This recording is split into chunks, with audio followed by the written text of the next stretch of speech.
नमस्कार. ॲक्सिस बँकेचे लेटेस्ट तिमाही निकाल आले आहेत आणि सगळीकडे एकच चर्चा सुरू आहे, ती म्हणजे बँकेच्या नफ्यात झालेली मोठी घसरण. पण थांबा, जो आकडा दिसतोय त्यामागे एक वेगळीच गोष्ट आहे. चला तर मग ह्या आकड्यांच्या आत डोकावून पाहूया आणि खरी स्टोरी काय आहे ते समजून घेऊया. -26%. हो, बरोबर ऐकलंय. गेल्या वर्षीच्या तुलनेत ॲक्सिस बँकेचा निव्वळ नफा तब्बल 26% घसरला आहे. आता हा आकडा बघून कोणालाही वाटेल की अरे बापरे, बँकेत काहीतरी गडबड आहे. पण ही फक्त अर्धी कहाणी आहे. तर मग हाच तो मिलियन डॉलर क्वेश्चन आहे, नाही का? बँकेचा नफा खरंच इतका का कोसळला? बँकेच्या मूळ व्यवसायात काही प्रॉब्लेम झालाय की यामागे काहीतरी वेगळंच कारण आहे? चला याचं उत्तर शोधूया.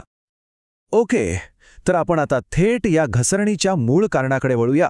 आता हे कारणी समजून घ्यायचं असेल तर आपल्याला एक बँकेची टर्मिनॉलॉजी समजून घ्यावी लागेल. ही संकल्पना आहे प्रोव्हिजन्स. मराठीत आपण त्याला तरतूद म्हणतो. आता हे काय असतं? एकदम सोपं आहे. विचार करा, आपण आपल्या घरात महिन्याच्या पगारातून थोडे पैसे बाजूला काढून ठेवतो, बरोबर? कशासाठी? की बाबा अचानक काही खर्च आला तर धावपळ नको.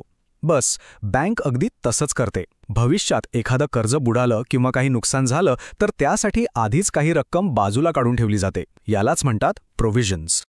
तर नफा कमी होण्याचं मूळ कारण इथेच दडले. तब्बल 61%. हो, ॲक्सिस बँकेने या तिमाहीत आपल्या प्रोव्हिजन्समध्ये म्हणजे बाजूला काढून ठेवण्याच्या रकमेत तब्बल 61% वाढ केली आहे. आता साहजिक आहे, जर कमाईतून जास्त पैसे बाजूला ठेवले तर हातात उरणारा नफा कमीच दिसणार ना. नेमकं तेच इथे झालंय. पण मग प्रश्न उरतो की ही तरतूद अचानक इतकी का वाढवली?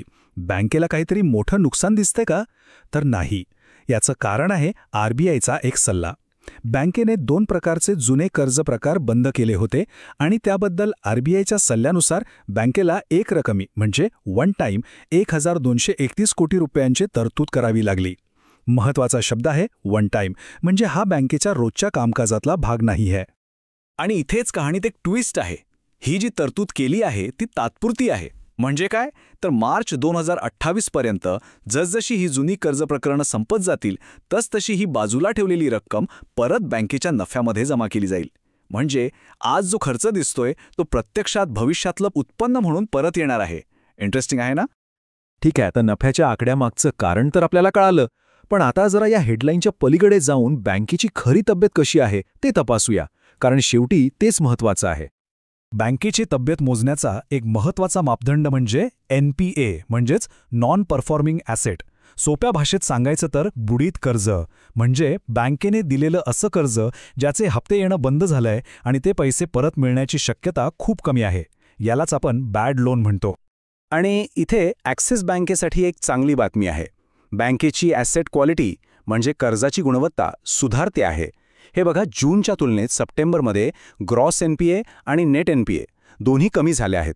याचा सरळ अर्थ आहे की बँकेची कर्ज बुडण्याचं प्रमाण कमी होत आहे आणि हे कोणत्याही बँकेसाठी एक खूप चांगलं लक्षण आहे. आता हा आकडा बघा, 147%. हा आहे बँकेचा प्रोव्हिजन कव्हरेज रेशो. याचा अर्थ काय? याचा अर्थ असा की बँकेचं जेवढं बुडीत कर्ज आहे, म्हणजे समजा 100 रुपये, तर त्या प्रत्येक 100 रुपयांच्या नुकसानीसाठी बँकेने आधीच 147 रुपये बाजूला काढून ठेवले आहेत. म्हणजे नुकसानीपेक्षा जास्त तरतूद. हे एक प्रचंड मोठं सेफ्टी नेट आहे. एवढाच नाही, बँकेने या तिमाहीत 441 कोटी रुपये अशा कर्जांमधून वसुली केले आहेत जी कर्ज बँकेने याआधी राईट ऑफ केली होती, म्हणजे बुडीत खात्यात टाकली होती. ही वसुली बँकेची कार्यक्षमता दाखवते. ओके, तर बँकेची तब्येत चांगली दिसतीये, पण गाडी पुढे चालली आहे का? म्हणजे बँकेचा जो मूळ व्यवसाय आहे, ठेवी गोळा करणे आणि कर्ज देणे, तो वाढतोय का? चला बघूया. उत्तर आहे हो. बँकेचा पाया मजबूत दिसतोय. गेल्या वर्षीच्या तुलनेत बँकेच्या एकूण ठेवी म्हणजे डिपॉझिट्स 11% वाढले आहेत आणि कर्ज वाटप 12% वाढलंय. म्हणजे बँकेच्या व्यवसायाचं इंजिन व्यवस्थित चालू आहे आणि वेगही पकडते. आता या कर्ज वाटपावर नजर टाकूया. यातला 57% वाटा हा रिटेल कर्जांचा आहे. रिटेल कर्ज म्हणजे कोणती? तर home loan, car loan, personal loan जी सामान्य माणसाला दिली जातात. आणि साधारणपणे ही कर्ज कॉर्पोरेट कर्जांपेक्षा जास्त स्थिर आणि सुरक्षित मानली जातात. त्यामुळे हा एक प्लस पॉइंट आहे. कर्जावरील व्याजाव्यतिरिक्त बँकेला इतर मार्गांनीही उत्पन्न मिळतं, जसं की क्रेडिट कार्ड फी, लॉकरची फी किंवा इतर सेवा. याला फी इन्कम म्हणतात. आणि यातही मागच्या वर्षीच्या तुलनेत 10% चांगली वाढ दिसून येते. म्हणजे बँकेचे उत्पन्नाचे सोर्स डायव्हर्सिफाईड आहेत. ठीक आहे, तर आपण आतापर्यंत बरीच आकडेवारी पाहिली. नफ्यातली घट, त्यामागचं कारण, बँकेची तब्येत, व्यवसायाची वाढ. तर मग या सगळ्याचा सार काय? यातून आपण काय समजून घ्यायचं? सोप्या शब्दात सांगायचं तर 4 मुख्य गोष्टी आहेत.